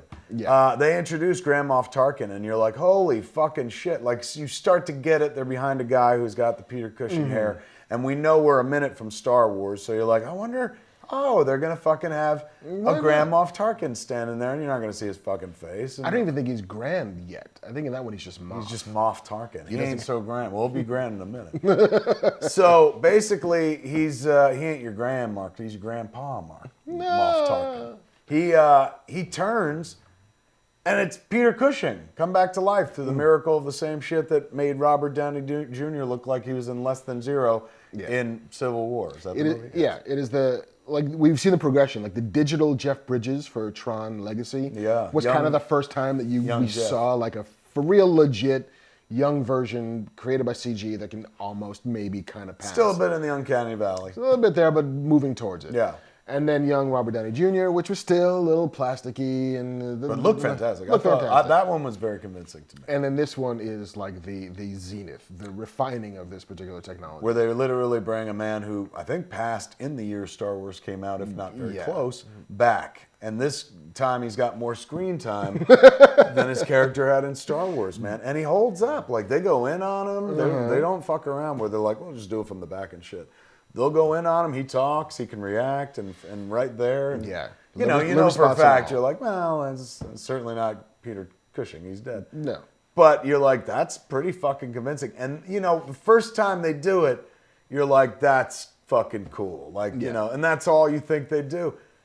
You spent a fuck time with this character, man. They keep going back to him. He's a part of the plot. Where he's like, you're fired, Krennic. Like, where you're like, you had the digital man fire Krennic? Like, anybody could have done that. They're taking our job. That was expensive.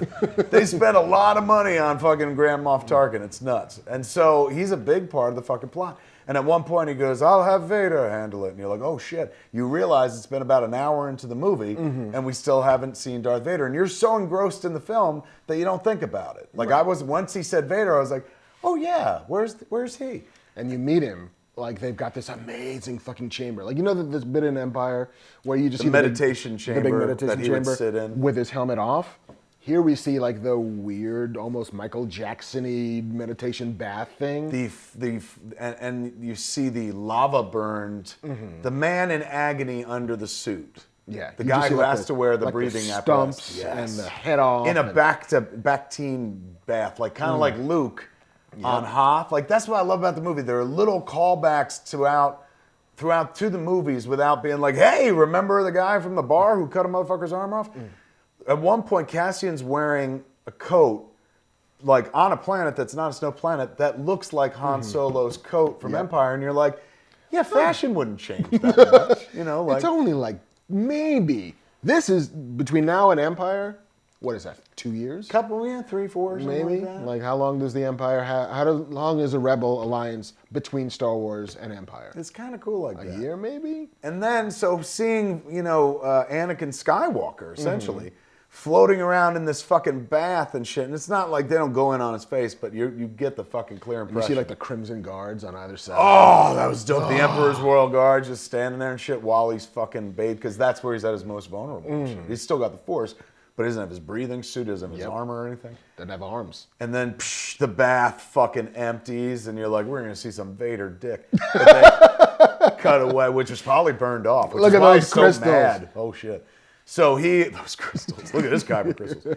So they don't show him getting dressed, but they, essentially he's getting ready. And then He walks out. then he comes, the doors open up, and you hear the breathing, and he meets with Krennic. And it's fucking James Earl Jones. It is James Earl Jones. Now, if you watch the cartoons, James Earl Jones has been Darth Vader in Rebels and stuff like that. But the last time, let's be honest, we saw Darth Vader on the big screen. That wasn't a burnt mask and shit. No. Talking in James Earl Jones' voice was the unfortunate no. Padme. Yeah. Whoa! This more than makes up for it, man.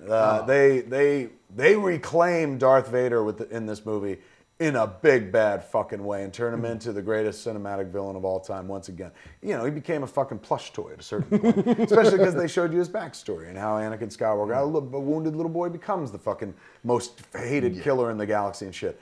This movie allows that character to be the character that you saw in Star Wars, but even more so. Yeah. Do you want to know why everybody's afraid of Darth Vader? This movie shows you by the end. But in any event, so we see Vader. He interacts with Krennic, right, and chokes him for a little bit. Because Krennic again, like, will I be given command of the Death Star once I am blah blah blah? And Vader's like, be careful, your aspirations don't choke you out. Don't choke on your aspirations. This is the only line that's a little, he might as well have been like, don't force me, and then exit the room. But he fucking let me shit at a lightsaber on the conversation. Because to be fair, Grand Moff Tarkin just takes the Death Star away from Krennic. Krennic builds it and stuff. It's his baby, and Moff Tarkin's like, I'm in charge of this weapon. Fuck you, Krennic. You may fire when ready, which is a line they use in the movie. Yeah.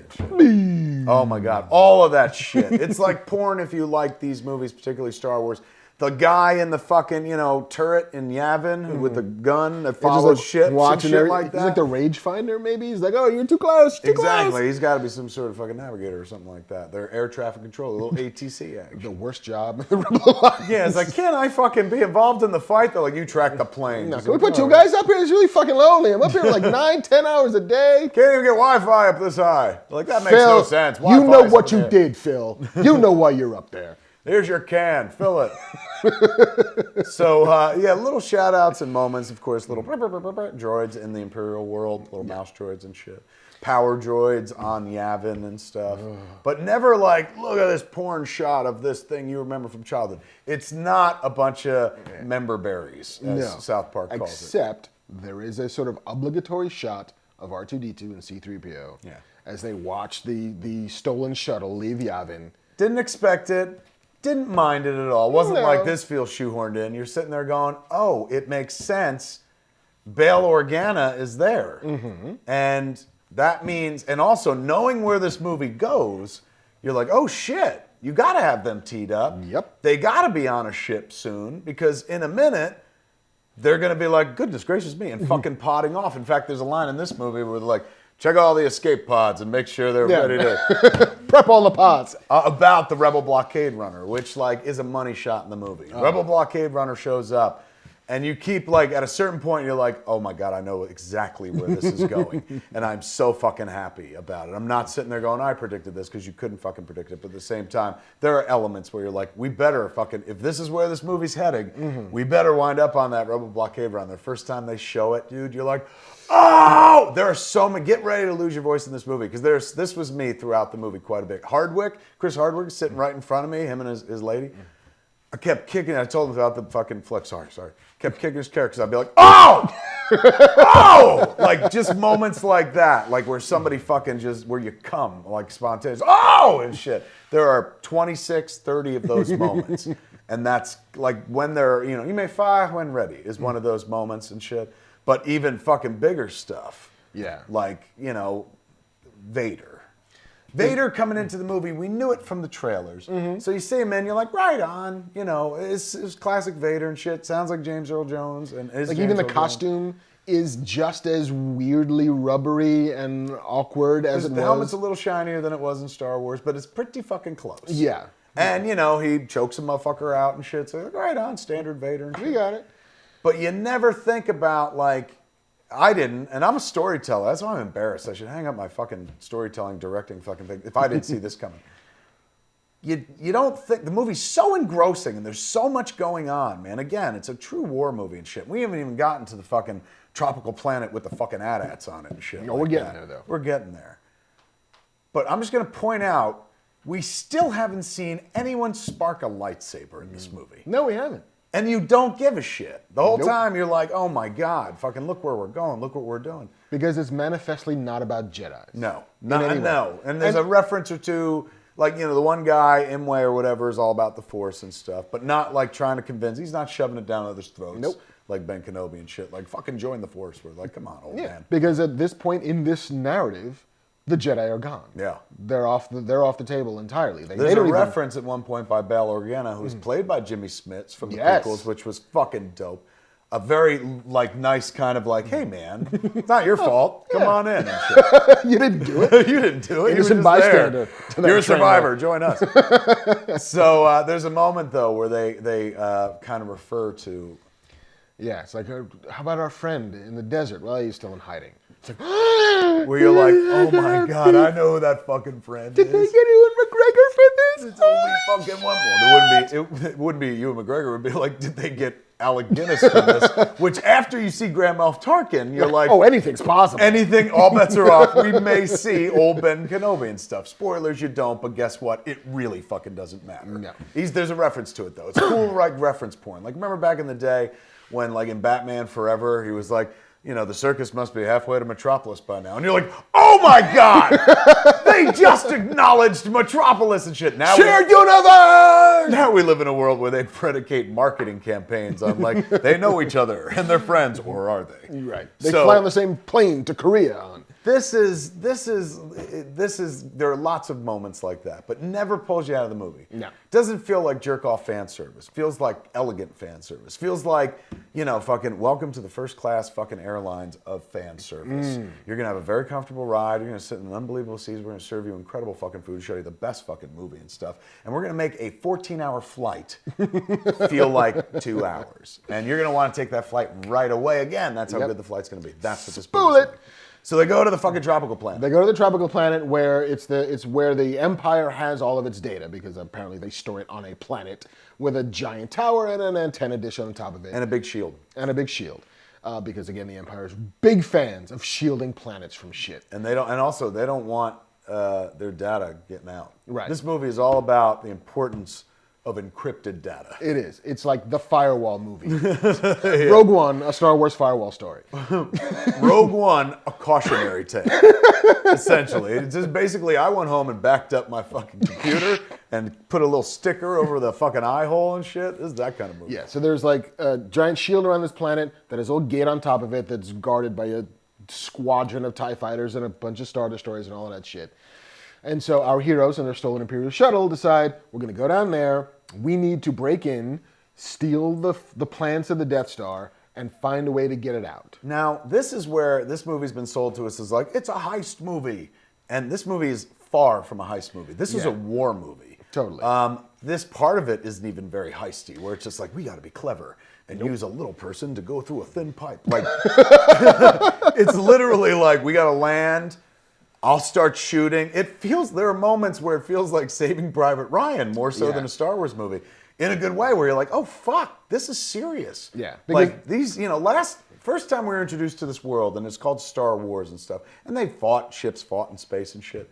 But it's through the perspective of a guy who's like, golly gee, I've never seen any of this before. This movie is through the perspective of people who've like, I have had to kill people. Again, that weren't even bad people to keep the fucking rebellion's cause, the alliance's cause, further. Anything to stop the Empire. These are haunted, broken fucking people. Who just want like one last good thing to have made it all worth it. Yes. Oh my God, that's so emotional. I'm going to cry. And the fucking robot, he's sad too. Everybody's fucking like kind of broken inside in the movie, but not in a way where you're like, this is depressing. You just understand why they're giving it their all. And that's why it feels more like a war movie than any other Star Wars movie before. It's like, oh my God, the stakes are so fucking high for these people in particular. So like the big plan is that Jin and Cassian and K2 will breach the Imperial facility.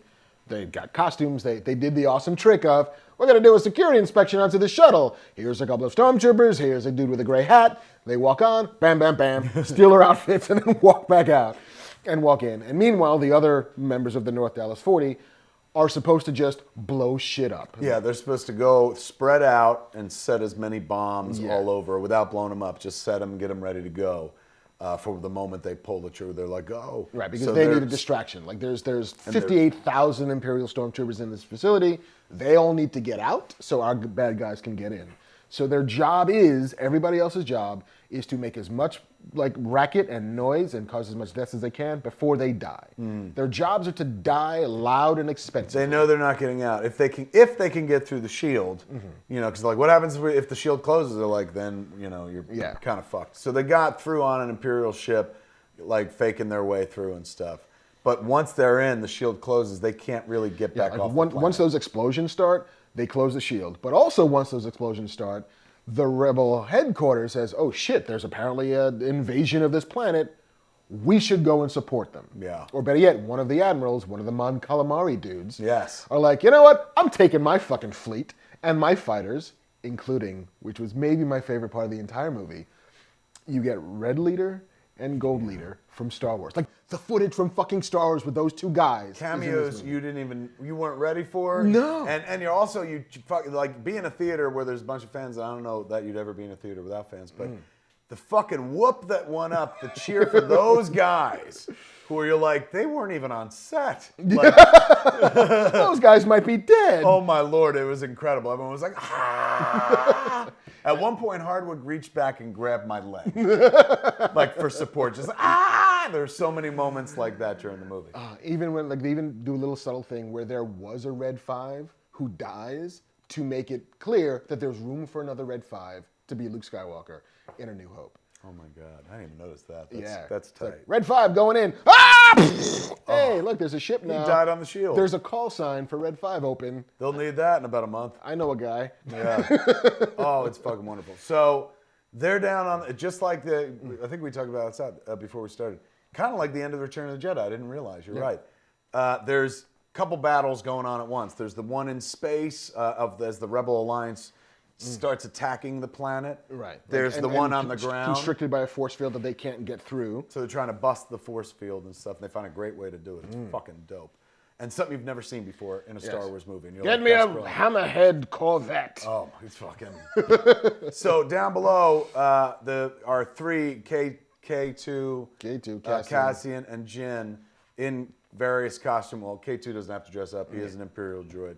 There's one scene in the movie where, like, she fucking shoots a bunch of stormtroopers. First time you see Jin unleashed, and then she shoots what you think is K2, and he falls forward, and K2 is standing there, and he's like, "Did you know that wasn't me?"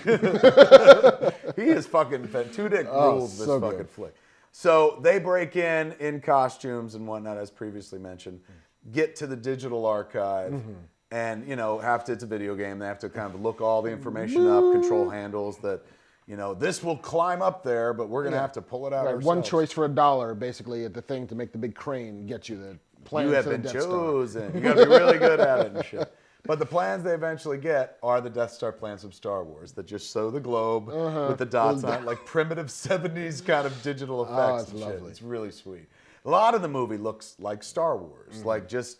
They didn't go crazy with futuristic design. They were like, we got to keep it in the world. So when you're in Imperial hallways, you feel like you're on the Death Star. Yeah. Like apparently they've got one kind of construction and they use it everywhere. So they're busted in. They're at K2 is at a station defending while Jin and Cassian go get the Death Star plans. And K2 faces off against a bunch of stormtroopers. First they come in and, you know, they think he's Imperial droid and he just starts hitting them on the head. And the conversation was boring anyway. Yes. And then Jin gives him a gun. At one point he's like, she has a gun. Why don't I have a gun? And he gives her a gun and stuff. And he's like, you're full of surprises, Jin, or something like that. So you get to see him use it. He's lightning quick. Yes. Robot using a gun. But you know he's like the last stand. And I can't think of... When I was a kid and I saw Return of the Jedi and the Ewok died and his buddy tries to pick him up and he's like, oh, maybe I was sad. I literally fucking cried when this robot gets him. I mean, it's fucking moving as shit. K2, everyone fucking dies. They don't even let the robot live to tell the tale. The robot just gets fucking fired upon by like just a platoon of stormtroopers. He gets overridden and shit. And holding them off. It's pretty fucking emotional shit. If you can make you give a fuck about the death of a robot, that's how fucking good this movie is. Yeah, like the last wave, the last 15 minutes of this movie are all just awesome death scenes for the characters you've been following the entire time. It's like the series finale of 6 Feet Under, set in space with Darth Vader, and it's so emotionally satisfying, and everyone is fucking dying left and right. That's why, another reason why you're like, it's Empire good. Because it's Empire bleak. Yes. Like, it's one of the first movies where, in the Star Wars saga, the first one we saw was, it ends with, we win, and they throw a party. Yay! And then, Return of the Jedi ends with, we win, they throw a party. Empire Strikes Back is just like, no fucking party. Where did our friend go? We have to go find him. And his hand got cut off, and we lost a lot of fucking lives. And this has that fucking feeling to it, man. But they're smart because it ends with what? What's the next movie? And they fucking plug it throughout. A New Hope. Hope. Rebellions are built on hope. I didn't fucking realize that until right now. It's so good. It's fucking good. Yeah. Anyway. And so, like, our good guys are in the thing. Good guys are dying and whatever. At this point, has also found out that Jin's dad had sent the message, and he's like, and then he heard there's a breach on the fucking planet, and he's like, yeah, he goes. We're going down there.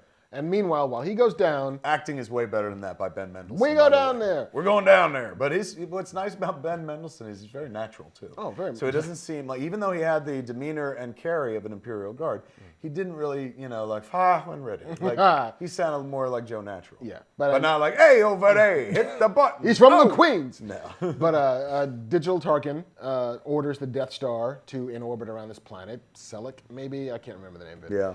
And it's just like... No, we're just going to destroy the fucking archives. Why do we need an archives? We have a Death Star. We're never going to need to rebuild it again, right? Hubris. That's his mortal weakness. So, Death Star in orbit. They are about to destroy the city. Our good guys finally get to the top of this thing, align the satellite dish, beam the plans out. Well, they can't beam the plans out, though, because the shield is closed. So what's going on in the space battle at the same time is... They used ion torpedoes to destabilize a Star Destroyer, which is just now floating in space like a dead ship. And so they use one of their ships to ram the dead ship, Star Destroyer, just gunning the fucking engine, man, pushing it through space. And the people on the Star Destroyer can't do anything. And then the neighboring Star Destroyer is like, we should move, and it's too fucking late. And they crash one Star Destroyer into another. They blow up and then go down, blow up the fucking shield generator. So now the planet's open for the Rebel Alliance to come in and for hit the at plans will. to come out. And for the plans to get, more importantly, the plans to get fucking broadcast out, uploaded. This movie comes down to terms that modern day kids would understand. Like in Star Wars, you would never do like, we uploaded the plans. Like, what does that mean? Yeah, they were like, the plans are in this droid and he makes a little movie, kids. And that was easy. But now kids are online and shit like that, so they're like, we gotta get these fucking plans uploaded. Everyone knows the feeling of like, why won't it load? Why won't it load and shit? And they play with that just a touch. So she's up on this platform. That's where you think that TIE fighter is going to show up and shit. Like, I thought he was going to show up in a TIE fighter and save her. No one gets saved. You think at one point Cassian's killed, but he gets to show up and fucking shoot Krennic and shit. And then Krennic gets to watch as the Death Star blows him up. The thing he wanted the most in the world is the engine of his own demise. It's a pretty dope poetic death, because you expect, like, Krennic killed her mom, that she's going to fucking kill Krennic. But Krennic gets killed by his own fucking death ray. And it's awesome. He's looking up, and you see you may fire when ready, and commence primary ignition, and all that shit.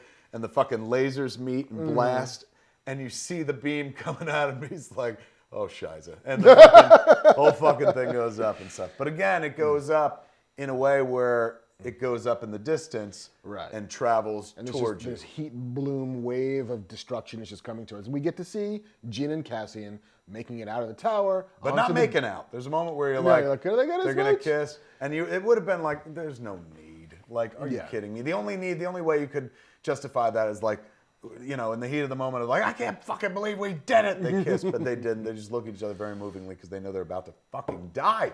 Even the heroes fucking die. The two people left. Even Jyn Erso. Now, this is an important factor we should put out on Front Street. Yes. Before we went to see the movie, we had heard an online rumor. He heard one and spread it to me like a fucking disease. Sorry about that. This was the rumor that spoilers, and again, it's not spoilers because this isn't in the movie, but Jyn Erso, it was rumored, turned out to be Princess Leia. Right. Jyn Erso was some sort of disguise, was some charade for Leia. Leia was the one who was getting the plans out. Don't you have goosebumps right now? Like going like, Princess Leia fucking smuggled the plans out and stuck them in the droid for all those people who are like, she gets saved in Star Wars. Like, oh my God. Like now we know why Leia's awesome with a fucking laser rifle in Star Wars. Like, yeah, she gets captured, and I get it. But she's a fucking badass. She's a princess of a terrorist organization. Now that's a third act twist. And you know, you start hearing rumors before we saw the movie is like, you'll cry at the last 10 minutes. That's what I heard. And I was like, oh my God, it's gotta be that. It's gotta be that it's Princess Leia. And she fucking, not takes off her mask, but it is just Princess Leia. And that's why they cast a little white girl so close to the little white girl who was in the other movie. It's like, it's gotta be the same person. Right, like they're recasting Han Solo, they're recasting, Lando. Why not also recast It all kind of Leia? made sense. That being said, the one big thing is like, she's got a British accent, but it's like, yeah, sometimes Carrie Fisher does in Star Wars. Like for most of Star Wars, he kind of has a fake British accent anyway. It could work. But that's not what they do. It's not what they, like, and for me, like when I saw you after the how'd you feel about the movie? I'm like, I'm a little let down. You were waiting for because it wasn't that. Because that was hanging over me as a possibility. I didn't hang my hat on that. I was like, wow, what a great theory it would be, but I didn't count on it and shit. But even still in the back of my mind, I talked about it with you before the screening and some people in the theater and stuff. I said, like, I heard something, man, and I'm trying not to be disappointed if it's not that, blah, blah, blah. And I didn't want to share it to infect them either and stuff, just in case they were like, oh, man. Yeah. But then when it didn't happen, I was not disappointed. As much as that would have been a cool thing, what they did, I think, was beautiful. Yeah, like I try not to judge movies on the movies that they could have been, right. but instead the movies that they are. And so that took me like a half an hour to break myself. Like, no, here's the movie we got. The movie we got was really fucking good. The fake movie in my head that we could have had doesn't exist, and it just gets to be fake in mine and yours if you want it. But what we got was pretty fucking awesome. Pretty damn amazing. Especially and the bleak. scene. Hold it.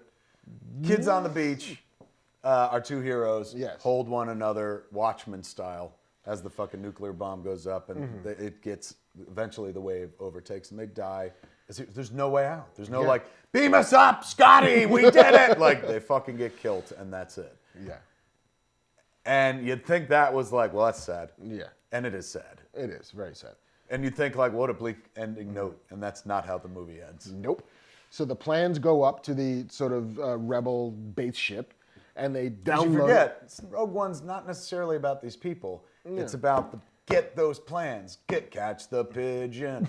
And they've caught the pigeon, and now they got to get the pigeon to the proper hands, which we all know is Princess Leia on the Rebel blockade run. Right, because they say these plans are too big for simple transmission, so they've got to they put it on a little hard drive. So you see them like uploading the plan. And to be fair, when she steals the big thing, the big file, it looked like a disk drive. Totally. It's kind of cool. And so they finally, like, they're on the rebel ship. They're downloading the plans. They got them on the and disk. There's a guy who's like, you watching the and he goes, "I got the plans," and they're like, "Let's get it where it needs to go." But then they get attacked. Yeah. And then Tarkin's like, "Well, should we now target the rebel headquarters ship?" Like, no, Lord Vader will take care of this. Throwaway line. Yes. Where you're just like, oh, he's going to show up, or if he shows up at all, he'll shoot him out of the sky and shit like just Star Destroyer will be there and just boom, boom, boom. You have no idea. No. You get those dudes in the hallway, they've got the disc. Which for a minute you think, oh my God, this is the beginning of Star Wars, but you're like, everything's not right. This hallway doesn't look right. But it looks like a bunch of rebels in hats, getting ready, in those hats from the opening of Star Wars, kneeling in a hallway waiting for something to happen. But this hallway is black. And you hear like the sound of like sparks flying, and instead of the white smoke from A New Hope that comes in, it's the black smoke. And all you hear is that hallway. And then something you hadn't thought about until that moment it happens where you're like, oh shit, they haven't sparked the lightsaber yet. Somebody asked me on Twitter, they're like, does Darth Vader spark a lightsaber? Fuck yes. All of a sudden in the darkness, turns on the lightsaber. And that enough right there. The whole fucking audience is like, what? I think that's when fucking Hardwick grabbed my leg. Everyone goes fucking crazy because, hey, Darth Vader turned on his lightsaber. Now, we have seen Darth Vader throughout cinematic history. Indeed. And, he lumbers. It's David Prowse in a suit and stuff like that. And one of his biggest moves was, the belly dive at Luke in Empire Strikes Back. But generally speaking, when he fought Obi-Wan, it was very two old men fighting and stuff. Yeah. We've never seen Darth Vader actually be what we've always been told he was. A badass. A fucking badass. The reason everyone's terrified. Remember in the prequels, they showed him going as a young Anakin, going to the Jedi Temple, and they're like, you know, the kids are there, the younglings, and they're like, what's going on then? And he turns on, he's got a look in his eyes, and then later on, he's like, they killed everybody. This is like they showed you that scene. When Darth Vader sparks his lightsaber, he has this scene, no bullshit, under a minute. Yeah, 90 seconds at best. At best. Of actual Vader action, maybe 60 seconds. Yeah. But the most powerful 60 seconds in cinema of 2016. It is crazy. They totally resurrect and fucking exercise any cuteness out of Darth Vader and turn him into a fucking cinematic badass once again as he works his way from one end of the hallway to the other, taking out 20 rebels who are like, at first, you watch him, he sparks up and they all fucking react, and then they start opening fire at him. Ping, ping, ping, ping, ping, ping, ping. And you realize, like, oh shit, I saw him do that once. Like, I saw him defend, like, against Han Solo's fucking shots. And I've seen people in other movies defend, like in the prequels, but I've never seen Vader and fuck stuff. I've seen Anakin Skywalker defend against multiple laser shots, like with the droids, you know, in the first movie, in the fucking, what is it? Attack of the Clones? No. Phantom Menace. Phantom Menace and shit. We're like, ching, ching, ching, ching. This is watching the fucking suited up Darth Vader. Somebody you have seen move through movies, and you're like, I know how Darth Vader moves. Moving away, you've never seen him move, and it's not unnatural. No, it's not where you're like, oh, he's a CG character. No, it's just it's a dude in a suit. It's a young Darth Vader, essentially. Yeah, and it's a dude in a suit, just like, it's not even that he's not moving quickly, he's moving with purpose, and clearly just picking motherfuckers up with the Force, smashing them, choking them, crushing them. Smacking necks, holding motherfuckers to the ceiling with the Force while he's cutting others down, walking past a motherfucker on the ceiling, throwing his arm back to cut him in half on the fucking ceiling. You watch him dropping shit.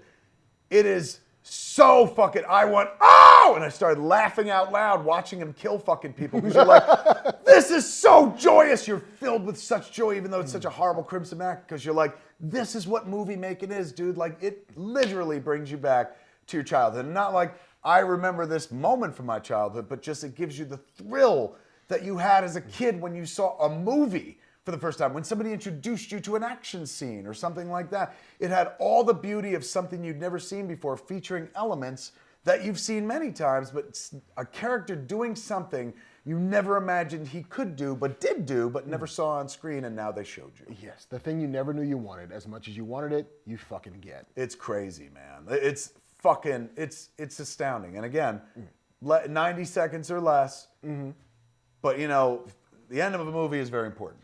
Always is. It's what you leave the movie theater with. And they held that to the end. They didn't tip it. It wasn't like in the first half hour. They're like, maybe Vader will show up and kick some ass. Yes. Like, nothing. You know who clears a hallway? Vader clears a hallway. And they showed you Vader a couple times, and you know, he's belt holding Vader. Everything's fucking all right. And he's choking motherfuckers from a distance. No. This is Vader unleashed, going ape shit down a hallway, killing, like just killing, a killing machine. Yeah. And there's the dude at the back end of that hallway with the fucking disc in his hand. They're passing it who's down. Just trying to get the door open to pass it. Like, I'm not making it out of here, but you got to get this fucking disc. It was Crimson, just like a war movie or something like that, man. The door's fucking jammed and he can't get out, and like Vader's gonna get to him. He's already cut through half the fucking rebels. Dude's looking back. This fucking death is looming with a fucking laser sword and shit. And he's trying to get the plans out the fucking door, gets it finally to somebody, just as he gets fucking cut down through the fucking door. They have Vader kill this fuck and then cut the door open.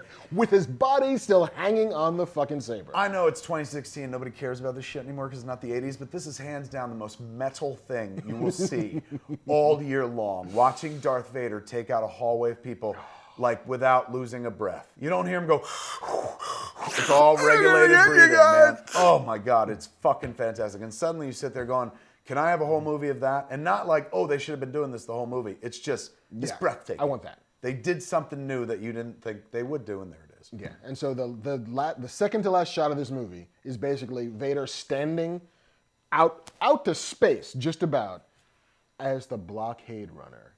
Just poo! I almost had the plans. Fuck, I killed so many people and the plans were almost there, but that ship just got away. It's the ship that opens fucking Star Wars. Yes, and the very last shot is somebody saying, okay, We got the plans. What do we do? They get onto that Rebel blockade runner. They finally cut inside, and there's somebody handing off the disc with the Death Star plans. They bring it to the bridge.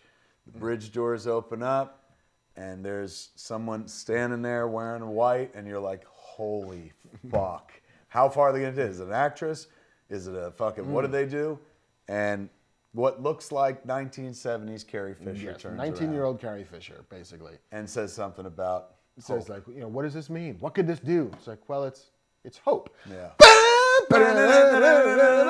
You could literally cut off the, oh my God, I'm getting emotional. You can cut off the end credits and tape it to the start, lose the crawl of Star Wars and tape it right to there. The next shot is the fucking ships, and all of a sudden everything we know comes to pass. It is spellbindingly good, this movie. Breathtakingly fucking great.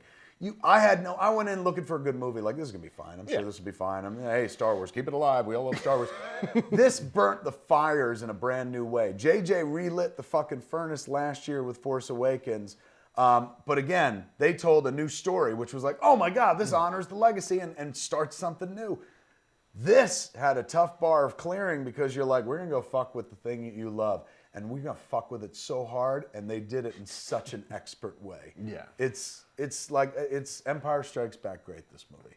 It slots in so smoothly, so evenly, right into the story that you know, and makes it all better. Do you know whose life just got more difficult? Ryan Johnson. Yeah. You know what I'm saying? Like, I don't think anyone was like, it'll be okay. But everyone's like, look, this Star Wars movie would be fun, but Saga is where it's at and stuff like that. And they just took an offshoot movie, a Star Wars story, and turned it into something as good as canon, as good as one of the Saga movies. Literally, if they'd called it Episode 0, nobody would have fucking bitched. They could have put a crawl, called it Episode 0, and it would have counted and shit. Totally. Like, they keep saying that it's not a Saga movie, except that it totally is a Saga movie. Yeah, except for the fact that it's a Saga movie. Yeah, like, it doesn't at all, like, slide out of the timeline. It's not like Young Han Solo, which is, it's a bunch of stuff before. No, this is literally leads right into these movies. Their job just got harder, too. Yeah. Young Han Solo movie. I mean, look, the ante has been upped. Like, we all thought, like, fuck, man, it ain't gonna be as good as fucking Force Awakens. They're keeping the quality as fucking good. If they could keep this up I'm 46, another 8 years, I'm dead, I'm happy.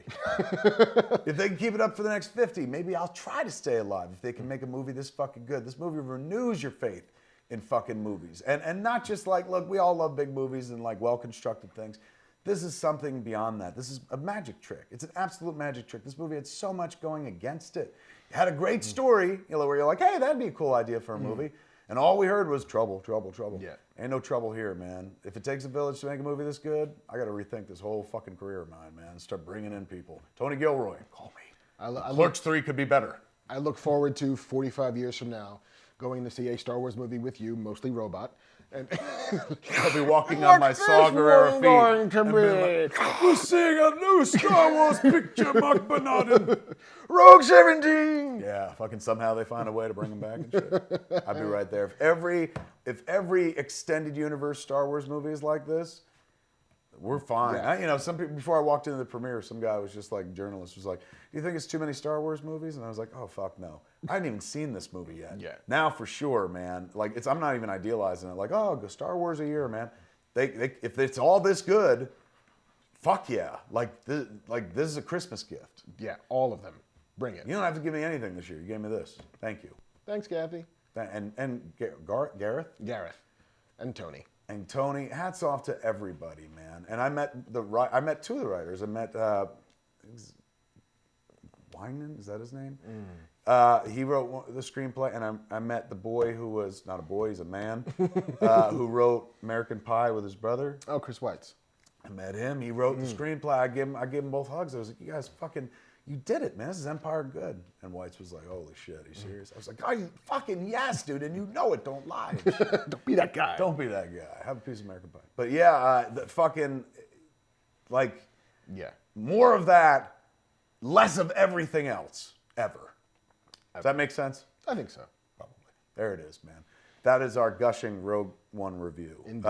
Hopefully you watch it before you watch don't watch this first, please. Which, if we're telling you now, too late. Yeah.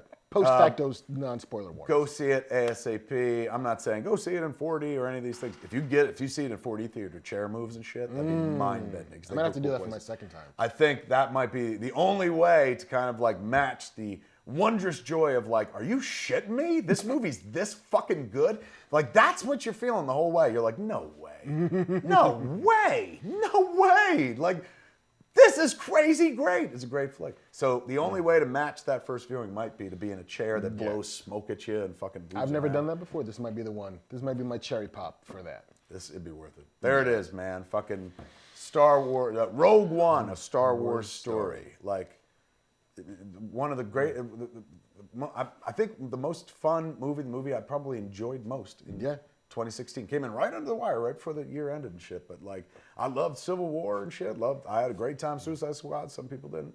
And I'm a big fan of Arrival, which we have to talk about. Huge fan of Arrival. When we do our Oscar show, we'll talk about Arrival. There you go. But this may take the trophy for like just top fucking dog entertaining movie magic. Like, that's what it's all about, son. Make that again and again and again, man. It's diverse as shit. It ain't just like, the same old story and the same cast. They don't all look like fucking me. Everyone can enjoy this movie, man. You don't sit there going like, well, I can like that character, but it doesn't look or feel like me at all. Everyone's represented, man. There's a female lead in this fucking movie. Yeah. And who was it? Like, I think Mario Lopez said something about Diego Luna. He's like, he's the first Mexican in space. I think he tweeted or Instagram. I guess there's not then. Well, Jimmy was. I don't know. Where's Jimmy Smith's from? I think he's from either Puerto Rico. I think. So, Puerto Rico, Cuba, not Mexico. You got a very mixed, wonderful fucking cast, man, and they pull it off. And you come to care about people that you're gonna lose like that. Yep. You ain't gonna spend fucking 3 movies going like, who's gonna fuck who? Nope. Like, which one's in love with which? It's like, no time for fucking. They all died. They're gone. It's fantastic. Fantastic filmmaking, man. And fantastic big budget filmmaking, but even just on story level. Yeah. Like, you got some masters at work here, man. So there you go. No. Go out and see Rogue One. See it many times. We're going to go see it again and shit. I'm going to buy me a fucking K2 doll. Yeah? I saw a metal one like this high, like is available in the world. And fucking character's dope, man. I know Tudyk. I'm going to call him on the phone and be like, talk K2 to me. Yeah, I'm going to put the phone right behind the doll. You just tell me shit. Tell me you don't like me. Alan is fucked for the rest of his life, man. Because people are just going to be like, do that line. Leave this a voicemail message. Because that character is spellbindingly good. Hats off to whoever, like, hey, man, let's make a shitty Imperial droid that really doesn't give a fuck. He's just programmed to care. Can we have an Imperial dick? Would that be great? It's kind of sweet, man. There it is, Rogue One. Big thumbs up, man. Shit. For Fat Man Batman, I'm Kevin Smith. I'm Marc Bernardin. Tune in next time, same fat channel, smodcast.com or YouTube.com/Kevin Smith. may the force be with you. Always.